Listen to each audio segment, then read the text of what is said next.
Hi, this is Coloring Bliss. My name is Jennifer Stay. This is Sweet Little Rose, and I'm sitting here swatching some watercolor paints into my swatch book, and I wanted to take a minute to tell you one of my favorite watercolor tricks. I learned this from one of my favorite artists here on YouTube, and I'm going to link her video right below, and her name is coming up on the screen right now. So thank you so much for teaching me this trick, because this trick alone has changed my watercoloring experience. I know that sounds like a big statement, and especially when I tell you it all has to do with these 2 jars of water right here. How does 2 jars of water change your watercoloring experience? Well, let me explain. Before I watched her video, when I was doing my watercolor painting, I would still use 2 vessels of water, one for clean water and one for dirty water. But let me show you what those 2 vessels of water looked like.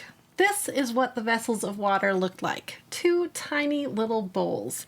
And I thought they were totally sufficient, but I was finding it really hard to keep my brush clean when I was changing from color to color. And then I watched this YouTuber's video, and she explained the problem I was having. You see, when you're changing from color to color, you need 2 big jars of water. So here I'm about to swatch number C26 on these colors right here. If you want to see me swatching these beautiful paints, make sure you check out the video that is in the link where I show you this whole swatching process. So I need to get some clean water, and this brush has only been cleaned off in this jar. But because it's a big, deep jar with lots of water in it, it gives me lots of room to swish and move this brush. So instead of a tiny little bowl where I could only do a little bit of swishing action, now I can move the brush freely.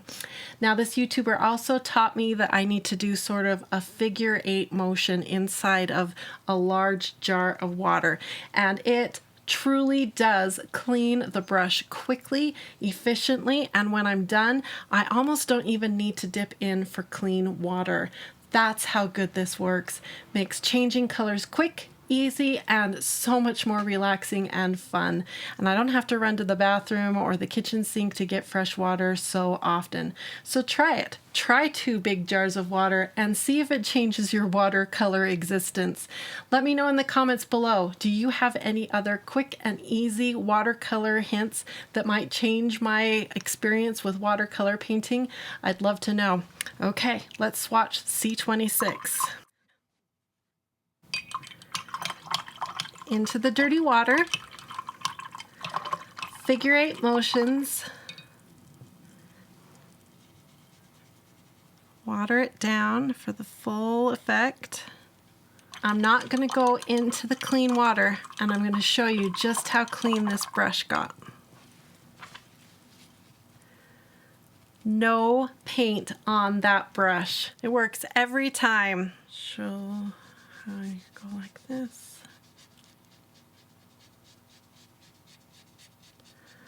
Okay, and then wash it in the dirty water.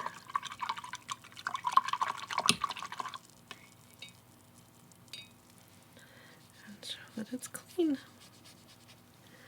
Clean every time.